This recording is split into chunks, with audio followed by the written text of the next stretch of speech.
नमस्कार दोस्तों, एक बार फिर से आप सभी का स्वागत है हमारी कक्षा YouTube चैनल पर।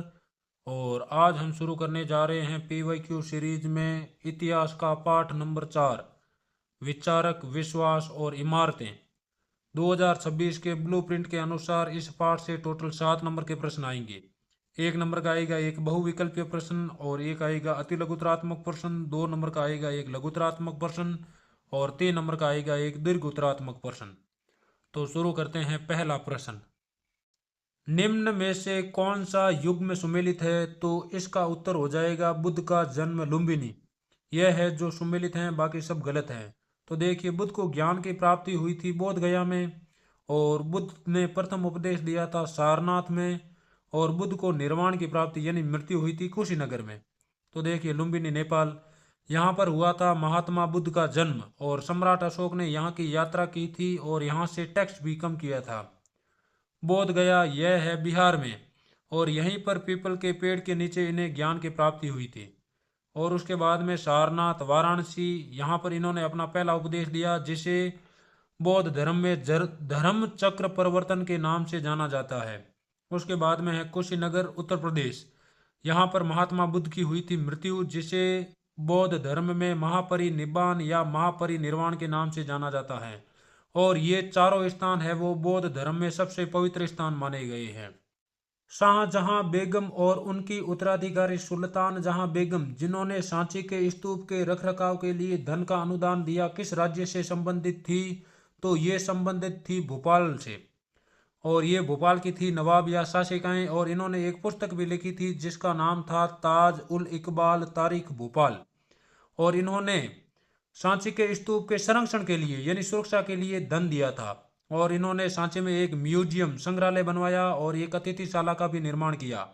और जॉन मार्शल, जो एक अंग्रेज लेखक थे, इन्होंने एक पुस्तक लिखी थी द मॉन्यूमेंट ऑफ सांची। इसके प्रकाशन के लिए भी खर्च है वो इन्हीं रानियों ने दिया था। फ्रांसीसी और अंग्रेज दोनों ही सांची के तोरण द्वार को अपने देश ले जाना चाहते थे, लेकिन बेगमों की कूटनीति से वे केवल प्लास्टर की प्रतिकृतियां लेकर गए और असली इमारत यहीं पर सुरक्षित रही। अगला प्रश्न देखिए, निम्न में से कौन सा युग में सुमेलित है? यानी यहाँ पर दे रखे हैं चिंतकों के नाम और यहाँ पर दे रखा है देश, तो कौन सा युग में है वो सही है और कौन सा गलत है? तो इसमें सही हो जाएगा बुद्ध या महात्मा बुद्ध, ये हैं भारत से संबंधित, और बाकी सभी गलत दे रखे हैं। तो देखिए, जरथुस्त्र या जरथुस्त्र ये संबंधित थे ईरान से। खुंगसी ये संबंधित थे चीन से, खुंगसी यानी कन्फ्यूशियस। उसके बाद में सुकरात, प्लेटो और अरस्तु ये संबंधित थे यूनान से। महावीर स्वामी और महात्मा बुद्ध ये संबंधित थे भारत से। बुद्ध ने अपना प्रथम उपदेश कहाँ दिया? तो बुद्ध ने अपना प्रथम उपदेश दिया था सारनाथ में। लुम्बिनी में बुद्ध का जन्म हुआ था, बोध गया में बुद्ध को ज्ञान की प्राप्ति हुई थी, और कुशीनगर में बुद्ध की मृत्यु हुई थी। और बौद्ध ग्रंथों में प्रथम उपदेश की घटना को धर्म चक्र परिवर्तन के नाम से जाना जाता है। और सम्राट अशोक ने सारनाथ में एक भव्य बौद्ध स्तूप का निर्माण करवाया था, और एक सिंह शीर्ष स्तंभ भी बनवाया था, जो भारत का आज राष्ट्रीय चिन्ह है। उसके बाद में बौद्ध सिद्धांत है अनियता, मध्यम मार्ग, और एक चीनी यात्री जिसका नाम था फासियेन, यह भारत आया था बौद्ध ग्रंथ ढूंढने के लिए। उसके बाद में बौद्ध संप्रदाय है वो दो भागों में बंटा हुआ है, एक तो है महायान और एक है हीनयान। महायान में बुद्ध को ईश्वर माना जाता है और उनकी मूर्ति पूजा की जाती है, लेकिन हीनयान में पुरानी परंपरा के अनुसार बुद्ध को एक इंसान के रूप में माना जाता है। अगला प्रश्न देखिए, जैन परंपरा के अनुसार महावीर से पहले कितने शिक्षक या तीर्थंकर हो चुके थे? तो इसका उत्तर हो जाएगा 23। जैन परंपरा के अनुसार 24 तीर्थंकर हुए, और 24वें तीर्थंकर थे महावीर स्वामी। इनसे पहले टोटल 23 तीर्थंकर बने थे। तो देखिए, जैन धर्म में कुल 24 तीर्थंकर माने गए हैं। प्रथम तीर्थंकर थे ऋषभ देव, या जिन्हें हम कह देते हैं आदिनाथ। 23वें तीर्थंकर थे पार्श्वनाथ, और ये थे बनारस के राजकुमार। उसके बाद में 24वें और अंतिम तीर्थंकर थे वर्धमान महावीर। अब देखिए तीर्थंकर का अर्थ, तो वह महापुरुष जो पुरुषों और महिलाओं को जीवन की नदी के पार पहुंचाते हैं, या वह महापुरुष जो सांसारिक दुख रूपी नदी को पार ले जाने के लिए तीर्थ बनाते हैं, उन्हें हम कहते हैं तीर्थंकर। सांची का स्तूप किस राज्य में स्थित है? तो सांची का स्तूप स्थित है मध्य प्रदेश में। मध्य प्रदेश में एक जिला है रायसेन और यहाँ पर स्थित है सांची का स्तूप और इसका निर्माण करवाया था मौर्य वंश के शासक सम्राट अशोक ने। और इसकी खोज 1818 में जनरल टेलर ने की थी। और यह भारत का सबसे सुरक्षित और संरक्षित बौद्ध इमारत है। और 1989 या 1999 में इसे यूनेस्को विश्व विरासत स्थल घोषित करता है। त्रिपिटक ग्रंथों का संबंध किस धर्म से है, तो इसका उत्तर हो जाएगा बौद्ध धर्म। त्रिपिटक का अर्थ होता है तीन टोकरियां। और इसमें है वो बौद्ध धर्म के ग्रंथ संकलित किए गए हैं यानी इकट्ठे किए गए हैं। तीन पिटक है, विनय पिटक, सुत्त पिटक और अभिधम पिटक। विनय पिटक में है संघ में रहने वाले भिक्षुओं के नियम। और उसके बाद में सुत्त पिटक है बुद्ध की शिक्षाओं से संबंधित। और अभिधम पिटक में है दार्शनिक सिद्धांत। अगला प्रश्न देखिए। खाली जगह दर्शन के अनुसार विश्व अनित्य है और लगातार बदल रहा है, तो इसका उत्तर हो जाएगा बौद्ध दर्शन। तो बौद्ध दर्शन का मानना है कि दुनिया में कुछ भी स्थायी नहीं है, सब कुछ क्षण भंगुर है यानी समय के साथ नष्ट होने वाला है। और उसके बाद में देखिए अनात्म, यह भी बौद्ध दर्शन से ही संबंधित है। तो बौद्ध धर्म आत्मा के अस्तित्व को नहीं मानता है, यानी उनका मानना है कि कोई भी स्थायी मैं या आत्मा नहीं होती है। बौद्ध धर्म का मानना है कि संसार दुखों का घर है और इसलिए बुद्ध ने मध्यम मार्ग पर जोर दिया, यानी हमें न तो घोर तपस्या करनी चाहिए और न ही अत्यधिक भोग विलास करना चाहिए, हमें इनके बीच का रास्ता चुनना चाहिए। अगला प्रश्न देखिए। महात्मा बुद्ध ने प्रथम उपदेश खाली जगह में दिया, तो इसका उत्तर हो जाएगा सारनाथ। और इस घटना को बौद्ध दर्शन में या बौद्ध धर्म में धर्म चक्र परिवर्तन के नाम से जाना जाता है। बुद्ध के पहले उपदेश को बौद्ध ग्रंथों में धर्म चक्र परिवर्तन यानी पहिए का घूमना कहा गया है। और इन्होंने यह उपदेश अपने 5 शिष्यों को दिया था। सारनाथ के पास ही सम्राट अशोक ने प्रसिद्ध सिंह स्तंभ बनवाया था जो आज भारत का राष्ट्रीय प्रतीक है। अगला प्रश्न देखिए। महावीर स्वामी के बचपन का नाम था, तो महावीर स्वामी के बचपन का नाम वर्धमान था। जिस प्रकार महावीर स्वामी के बचपन का नाम है उसी प्रकार महात्मा बुद्ध का भी बचपन का नाम था और यह नाम था सिद्धार्थ। उसके बाद में देखिए महावीर स्वामी ये जैन धर्म के 24वें नंबर के तीर्थंकर थे और इनसे पहले 23 तीर्थंकर हुए। और इनका जन्म हुआ था कुंड ग्राम वैशाली में। इनके पिता थे सिद्धार्थ जो ज्ञानिक कुल के क्षत्रिय थे और माता थी त्रिशला जो लिच्छवी राजकुमारी थी। अगला प्रश्न देखते हैं। अशोक ने खाली जगह धर्म को राज्याश्रय दिया, तो इसका उत्तर हो जाएगा बौद्ध। तो अशोक ने बौद्ध धर्म को राज्याश्रय दिया था और यह सब हुआ था कलिंग युद्ध के बाद। इस युद्ध में हुआ था भीषण रक्तपात और जिसे देखकर अशोक का हृदय परिवर्तन हुआ और इसने बौद्ध धर्म अपना लिया। उसके बाद में अशोक ने धम्म की नीति अपनाई और धम्म का प्रचार किया जो सभी धर्मों का सार था, जैसे बड़ों का आदर करना, अहिंसा का पालन करना, हमेशा सत्य बोलना। उसके बाद में एक बौद्ध ग्रंथ है जिसका नाम है अशोक वादन और इस ग्रंथ में बताया गया है कि अशोक ने महात्मा बुद्ध के अवशेषों को बांटकर 84,000 बौद्ध स्तूप बनवाए थे। आप कैसे कह सकते हैं कि बुद्ध के जीवन काल और उनकी मृत्यु के बाद भी बौद्ध धर्म तेजी से फैला, तो इसके कई कारण थे। तो सबसे पहला कारण था कि तत्कालीन धार्मिक प्रथाओं और कर्मकांडों से उस समय के लोग परेशान थे, इसलिए वे बौद्ध धर्म को अपना रहे थे। और बौद्ध धर्म में जन्म के बजाय अच्छे आचरण और समानता को महत्व दिया जाता था, जिससे कई लोग प्रभावित हुए इससे, जैसे अशोक और कनिष्क जैसे राजाओं ने भी बौद्ध धर्म को अपना लिया और व्यापारियों आदि ने भी इस धर्म को संरक्षण दिया। उसके बाद में देखिए संघ। तो बुद्ध ने संघ की स्थापना की थी जहां पर भिक्षु और भिक्षुणी धर्म का प्रसार करते थे। और बुद्ध ने अपनी शिक्षाएं जन सामान्य की भाषा पाली में दी जिससे लोग आसानी से जुड़ सके। यानी उस समय एक धर्म था हिंदू धर्म, उसकी शिक्षाएं थी संस्कृत भाषा में और जिससे कोई व्यक्ति आसानी से नहीं समझ सकता था। लेकिन बुद्ध ने अपनी अधिकांश शिक्षाएं जन सामान्य की भाषा पाली में दी जिससे लोग आसानी से उसे समझ सके और वे बौद्ध धर्म से जुड़ गए। बौद्ध भिक्षु फासियन किस देश से आए थे, तो बौद्ध भिक्षु फासियन चीन से आए थे और इनके आने का मुख्य उद्देश्य था बौद्ध ग्रंथों की खोज और बुद्ध से जुड़े हुए स्थानों की यात्रा करना। और अन्य कई यात्री थे जो चीन से आए थे, उनमें से प्रमुख थे श्वेनसांग या ह्वेनसांग और ये आए थे 7वीं शताब्दी में। इसके बाद में एक और यात्री इत्सिंग, ये भी आए थे 7वीं शताब्दी के अंत में। तो 3 प्रमुख चीनी यात्रियों के नाम याद रखना है, फासियन, श्वेनसांग और इत्सिंग। अगला प्रश्न।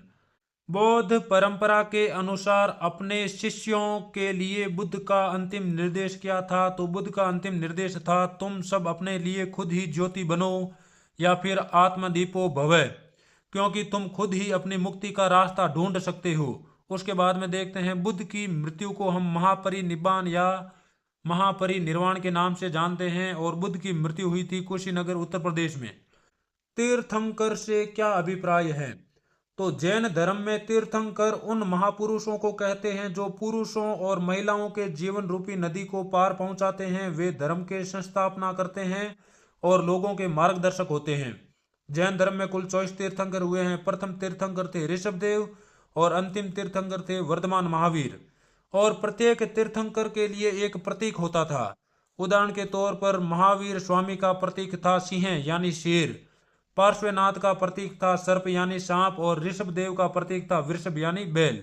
अगला प्रश्न देखते हैं, पौराणिक हिंदू धर्म में किन दो प्रमुख देवताओं की पूजा की जाती थी? तो पौराणिक हिंदू धर्म में दो प्रमुख देवता थे, विष्णु और शिव। विष्णु को मानने वाले वैष्णव परंपरा से संबंधित थे और शिव को मानने वाले शैव परंपरा से संबंधित थे। तो देखिए विष्णु या वैष्णववाद के बारे में, तो इसमें विष्णु के 10 अवतारों की पूजा की जाती थी, और शैववाद इसमें शिव को सर्वोच्च माना जाता था और अक्सर लिंग के रूप में यानी शिवलिंग के रूप में इन्हें पूजा जाता था। उसके बाद में एक और प्रकार की पूजा की जाती थी, वह थी शक्ति पूजा, और इसमें देवी की आराधना की जाती थी, जिसे हम कहते हैं शाक्त धर्म। स्तूप, तो स्तूप है एक पवित्र टीला जहां पर बुद्ध के अवशेष यानी अस्थियां आदि रखे जाते थे। उसके बाद में चैत्य, तो चैत्य है बौद्ध परंपरा में पूजा का स्थान जो एक छोटा स्तूप होता था। उसके बाद में है विहार, तो बौद्ध भिक्षुओं का निवास स्थान यानी जहां पर बौद्ध भिक्षु रहते थे उसे हम कहते हैं विहार। उसके बाद में है त्रिरत्न, तो त्रिरत्न संबंधित है जैन धर्म से, सम्यक ज्ञान, सम्यक दर्शन और सम्यक चरित्र। अगला प्रश्न देखते हैं, किन ही दो स्तूपों के नाम लिखिए? तो पहला स्तूप हो जाएगा सांची का स्तूप, दूसरा हो जाएगा अमरावती का। यदि अन्य नाम याद करना चाहते हैं तो बरहूत का स्तूप, सारनाथ का धमेक स्तूप आदि। तो सांची का बौद्ध स्तूप दुनिया में सबसे प्रसिद्ध और संरक्षित स्तूप है जिसे सम्राट अशोक ने बनवाया था। और अमरावती का स्तूप यह है कृष्णा नदी के तट पर, और यह एक भव्य स्तूप था जो वर्तमान समय में नष्ट हो चुका है। उसके बाद में देखिए बरहूत, यह है मध्य प्रदेश में और इसकी खोज की थी कनिंगम ने 1873 में। अमरावती, इसकी खोज एक स्थानीय राजा ने 1796 में की थी। जॉन मार्शल ने सांची पर लिखा अपना ग्रंथ सुल्तान जहां बेगम को क्यों समर्पित किया? तो जॉन मार्शल ने एक पुस्तक लिखी थी जिसका नाम था द मॉन्यूमेंट्स ऑफ सांची, और इस पुस्तक को इसने सुल्तान जहां बेगम को समर्पित किया जो भोपाल की शासिका थी। अब इसे समर्पित क्यों किया, इसके पीछे के कारण था कि सुल्तान जहां बेगम ने सांची के स्तूप की रक्षा के लिए धन दिया था और इन्होंने इस पुस्तक के प्रकाशन का भी खर्च उठाया था, और सांची में इन्होंने एक संग्रहालय बनवाया और एक अतिथिशाला बनवाई, इसलिए यह पुस्तक मार्शल ने सुल्तान जहां बेगम को समर्पित की। जैन धर्म में तीर्थंकर से क्या अभिप्राय है? तो जैन धर्म में तीर्थंकर उन महापुरुषों को कहा जाता है जो आम लोगों को जीवन रूपी नदी के पार पहुंचाने के लिए तीर्थ यानी घाट या रास्ते का निर्माण करते हैं। और जैन परंपरा के अनुसार कुल 24 तीर्थंकर हुए जिन्होंने धर्म और नैतिक मूल्यों की स्थापना की, जैसे आदिनाथ जो पहले तीर्थंकर थे, पार्श्वनाथ 23वें तीर्थंकर और महावीर स्वामी 24वें तीर्थंकर। सिद्धार्थ ने सन्यासी का रास्ता क्यों अपनाया? सिद्धार्थ महात्मा बुद्ध के बचपन का नाम है, तो महात्मा बुद्ध है वो सन्यासी क्यों बने, इसके पीछे के कारण बताने हैं। तो इसके पीछे के कारण है महात्मा बुद्ध के द्वारा एक बार महल के बाहर भ्रमण जाने पर 4 दिखे गए दृश्य। इसमें सबसे पहला दृश्य था एक बूढ़ा व्यक्ति, उसके बाद में एक बीमार व्यक्ति और एक लाश, और चौथा दृश्य था एक शांत सन्यासी। तो उन्होंने तय किया कि वे है वो सन्यासी बनेंगे। दुखों से मुक्ति और सत्य की खोज के लिए उन्होंने राजमहल का त्याग कर दिया, और इससे हम बौद्ध धर्म में महाविनिष्क्रमण के नाम से जानते हैं। उसके बाद में अगला प्रश्न देखिए, बौद्ध दर्शन की किन्हीं दो महत्वपूर्ण मान्यताओं का उल्लेख कीजिए? तो पहली मान्यता है अनियतवाद, उसके बाद में अनात्मवाद, और उसके बाद में है मध्यम मार्ग। अनियतवाद में माना जाता है कि दुनिया में कुछ भी स्थायी नहीं है, दुनिया लगातार बदल रही है। उसके बाद में अनात्मवाद, यहाँ पर आत्मा जैसी कोई चीज नहीं है, यहाँ पर मैं या अहम का कोई भी स्थान नहीं है। और उसके बाद में मध्यम मार्ग में बुद्ध कहते हैं कि हमें न तो घोर तपस्या करनी चाहिए और न ही अत्यधिक भोग विलास करना चाहिए, हमें इनके बीच का मार्ग अपनाना चाहिए। अगला प्रश्न देखिए, पंच महाव्रत से आप क्या समझते हैं? तो जैन धर्म में भिक्षुओं और भिक्षुणियों के लिए बनाए गए 5 अनिवार्य नियम ही पंच महाव्रत कहलाते हैं, जिसमें पहला नियम है अहिंसा, यानी हिंसा नहीं करना, किसी की हत्या नहीं करना, मारपीट नहीं करना। दूसरा नियम है सत्य, यानी झूठ नहीं बोलना। तीसरा नियम है अस्तेय, यानी चोरी नहीं करना। चौथा नियम है अपरिग्रह, यानी संपत्ति नहीं रखना। और पांचवा नियम है ब्रह्मचर्य, यानी अपनी इंद्रियों पर संयम रखना। महावीर स्वामी ने है वो ब्रह्मचर्य जोड़ा था, उससे पहले 4 ही नियम थे, तो ध्यान रखना है। बाकी के 4 नियम पार्श्वनाथ ने दिए थे और पांचवा नियम ब्रह्मचर्य है वो महावीर स्वामी ने जोड़ा था। अगला प्रश्न, स्तूप को परिभाषित कीजिए। तो स्तूप यानी इसका अर्थ होता है टीला। यह एक अर्धगोलाकार संरचना होती है जिसके नीचे भगवान बुद्ध या बौद्ध संतों के पवित्र अवशेष जैसे दांत, हड्डियां और राख गाड़े जाते थे, और इसे बौद्ध धर्म में बुद्ध के महापरिनिर्वाण और उपस्थिति का प्रतीक माना जाता है। और अशोक ने बुद्ध के अवशेषों से भारत में कुल 84,000 बौद्ध स्तूप बनवाए थे। अगला प्रश्न देखते हैं, बौद्ध दर्शन की प्रमुख शिक्षाओं को स्पष्ट कीजिए या बुद्ध की प्रमुख शिक्षाएं लिखिए। तो देखिए, भगवान बुद्ध की शिक्षाएं त्रिपिटक में संकलित हैं। उनकी प्रमुख शिक्षाएं निम्न है। सबसे पहले 4 आर्य सत्य, यानी संसार दुखों से भरा है और दुख का कारण है इच्छा या तृष्णा, और इच्छाओं पर विजय पाकर ही दुख को दूर किया जा सकता है, और इसके लिए हमें अष्टांगिक मार्ग अपनाना चाहिए। उसके बाद में है मध्यम मार्ग। तो बुद्ध ने न तो अत्यधिक भोग विलास और न ही कठोर तपस्या, बल्कि इन दोनों के बीच का मध्यम मार्ग अपनाने का उपदेश दिया। उसके बाद में है अनिश्वरवाद या अनात्मवाद, यानी बौद्ध धर्म ने ईश्वर और स्थायी आत्मा को सत्ता नहीं माना। और उसके बाद में समानता, उन्होंने जाति प्रथा का विरोध किया और कहा कि निर्वाण सबके लिए संभव है। उसके बाद में अगला प्रश्न देखिए, वैष्णववाद का विकास किस प्रकार हुआ समझाइए। तो वैष्णववाद है वो हिंदू धर्म की परंपरा है जिसमें भगवान विष्णु के 10 अवतारों को पूजा जाता है। तो सबसे पहले इसका विकास हुआ था अवतारवाद की अवधारणा के कारण। तो वैष्णववाद का मूल आधार यह विश्वास है कि जब भी संसार में पाप बढ़ता है तो भगवान विष्णु उसकी रक्षा के लिए अलग अलग रूपों में अवतार लेते हैं। दूसरी अवधारणा है 10 अवतार। इस परंपरा में 10 अवतारों की कल्पना की गई है, जैसे मत्स्य अवतार, कूर्म अवतार, वराह अवतार, नृसिंह अवतार, राम अवतार, कृष्ण अवतार, बुद्ध अवतार आदि। और इससे देश के अलग अलग हिस्सों के स्थानीय देवताओं के विष्णु के रूप में मानकर पूजा जाता था। उसके बाद में है भक्ति और पूजा। इसमें जटिल यज्ञों के स्थान पर भक्ति यानी प्रेम और समर्पण और मूर्ति पूजा को महत्व दिया जाता था। प्रश्न है, स्तूप क्यों और कैसे बनाए जाते थे। तो इसके बारे में देखिए, स्तूप क्यों बनाए जाते थे। तो स्तूप, इसका अर्थ होता है टिल्ला। तो बुद्ध के महानिर्वाण का ये प्रतीक थे। इसमें भगवान बुद्ध या अन्य पवित्र बौद्ध भिक्षुओं के अवशेष जैसे दांत और अस्थियां गाड़े जाते थे, जिससे ये स्थान पवित्र तीर्थ बन गए। और अशोक वादन के अनुसार अशोक ने बुद्ध के अवशेषों को बांटकर लगभग 84,000 स्तूप बनाए थे। उसके बाद में आगे कैसे बनाए जाते थे। तो स्तूपों का निर्माण राजाओं जैसे सातवाहन, अशोक और धनी व्यापारियों और सामान्य लोगों द्वारा दिए गए दान से होता था। और स्तूपों के रेलिंग और स्तंभों पर दानदाताओं के नाम भी खुदे हुए मिले हैं। अगला प्रश्न देखिए, बुद्ध के प्रारंभिक जीवन का वर्णन कीजिए। तो बुद्ध का प्रारंभिक जीवन, सबसे पहले जन्म और परिवार के बारे में। तो बुद्ध के बचपन का नाम था सिद्धार्थ और इनका जन्म हुआ था लुम्बिनी नेपाल में, और वे शाक्य कबीले के मुखिया शुद्धोधन के पुत्र थे, यानी बुद्ध के पिता का नाम था शुद्धोधन। उसके बाद में राजा शुद्धोधन ने उनसे बाहरी दुनिया को दूर रखने के लिए महल की 4 दीवारी में ही रखा और सभी सुखी सुविधाओं के बीच में रखा। उसके बाद में उनके जीवन में एक मोड़ आता है जब एक दिन वह महल के बाहर निकलते हैं और उन्होंने 4 दृश्य देखे। सबसे पहला दृश्य एक बूढ़े व्यक्ति का, उसके बाद में एक बीमार आदमी का, और उसके बाद में एक लाश, और अंत में एक शांत सन्यासी को देखते हैं और वे तय करते हैं कि सन्यासी ही बनेंगे। और उसके पश्चात वे गृह त्याग कर देते हैं, जिसे बौद्ध धर्म में महाविनिष्क्रमण कहा जाता है। और इन दृश्यों ने उन्हें यह एहसास दिलाया कि संसार दुखों का घर है, और सत्य और मुक्ति की खोज के लिए उन्होंने 29 वर्ष की आयु में अपनी पत्नी यशोधरा और पुत्र राहुल को छोड़ते हुए गृह त्याग कर दिया। यानी इनकी पत्नी का नाम था यशोधरा और पुत्र का नाम था राहुल। इनके बारे में भी आप ध्यान दे देना। अगला प्रश्न देखिए, जैन दर्शन की प्रमुख शिक्षाओं का वर्णन कीजिए। तो जैन धर्म के अनुसार संपूर्ण विश्व प्राणवान है। इसमें माना जाता है कि केवल मनुष्य और जानवरों में ही नहीं बल्कि पत्थर, पानी और हवा में भी प्राण या जीवन होता है। उसके बाद में अहिंसा, किसी भी जीव को न तो मारना चाहिए और न ही उसे चोट पहुंचानी चाहिए। उसके बाद में है मनुष्य का जन्म मरण का चक्र उसके कर्मों द्वारा निर्धारित होता है और कर्म फल से मुक्ति पाने के लिए त्याग और तपस्या करना आवश्यक है।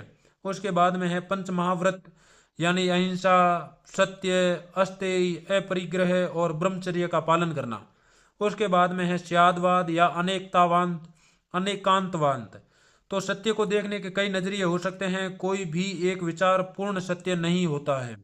अगला प्रश्न देखिए, स्तूपों की खोज किस प्रकार हुई, वर्णन कीजिए। तो स्तूपों में प्रमुख स्तूप है अमरावती और सांची। तो अमरावती की खोज तो की गई थी एक स्थानीय राजा द्वारा खजाने की आस में, और उसके बाद में यहाँ पर अंग्रेज अधिकारी आते हैं कॉलिन मैकेंजी और यहाँ का दौरा करते हैं, चित्र बनाते हैं, लेकिन इनकी रिपोर्ट कभी भी प्रकाशित नहीं होती है। उसके बाद में यहाँ की मूर्तियाँ लंदन और मद्रास ले जाई जाती हैं और जिसके बाद में यह नष्ट हो जाता है। उसके बाद में सांची, तो सांची की खोज की थी टेलर ने और उस समय तक पुरातत्वविदों की समझ बढ़ चुकी थी और एच कोल ने नीति बनाई कि मूल कलाकृतियां उसी स्थान पर सुरक्षित रहनी चाहिए और भोपाल की बेगमों शाहजहां और सुल्तान जहां ने भी इसकी सुरक्षा के लिए धन दिया था। अगला प्रश्न देखिए, सांची क्यों बच गया जबकि अमरावती नष्ट क्यों हो गया, इसके बारे में बताइए। तो सबसे पहले अमरावती की जिस समय खोज हुई तो उस समय पुरातत्वविद उन्होंने इसे इतना ज़्यादा महत्व नहीं दिया था और उसके बाद में जब सांची मिला तो उस समय पुरातत्वविदों की समझ बढ़ चुकी थी और उन्होंने इसे संरक्षित रखने का प्रयास किया था। तो इस वजह से सांची बच गया और अमरावती नष्ट हो गया। स्तूप के संबंध में निम्न का वर्णन कीजिए, संरचना और महत्व। तो स्तूप की संरचना होती थी अंडे के आकार की और यह स्तूप का मुख्य भाग होता था जो उल्टे कटोरे जैसा यानी मिट्टी के टिल्ले जैसा दिखाई देता था और इसके ऊपर बनी हुई होती थी एक चौकोर रेलिंग या बालकनी जिसे हम हर्मिका कहते थे या देवताओं का घर कहते थे। उसके बाद में है यष्टि और छत्र, यानी हर्मिका के ऊपर एक डंडा लगा होता था जो लकड़ी का भी हो सकता था या अन्य धातु का भी हो सकता था जिसे यष्टि कहते थे और इसके ऊपर होती थी एक छत्र या छतरी और इसके चारों ओर एक वेदिका होती थी और वेदिका में अलग अलग प्रवेश द्वार होते थे चारों दिशाओं में जिसे तोरण कहते थे। उसके बाद में इसका महत्व देख लीजिए। तो इसका महत्व यही है कि भगवान बुद्ध के अवशेष है वो इन स्तूपों में संरक्षित रखे जाते थे, इसलिए यह बौद्ध धर्म के लिए पवित्र स्थल थे। इसी के साथ ही यह अध्याय होता है पूरा। उम्मीद है आपको यह वीडियो पसंद आया होगा और यदि पाठ से संबंधित कुछ अन्य सुझाव है तो वे सुझाव कमेंट सेक्शन में आमंत्रित हैं। धन्यवाद।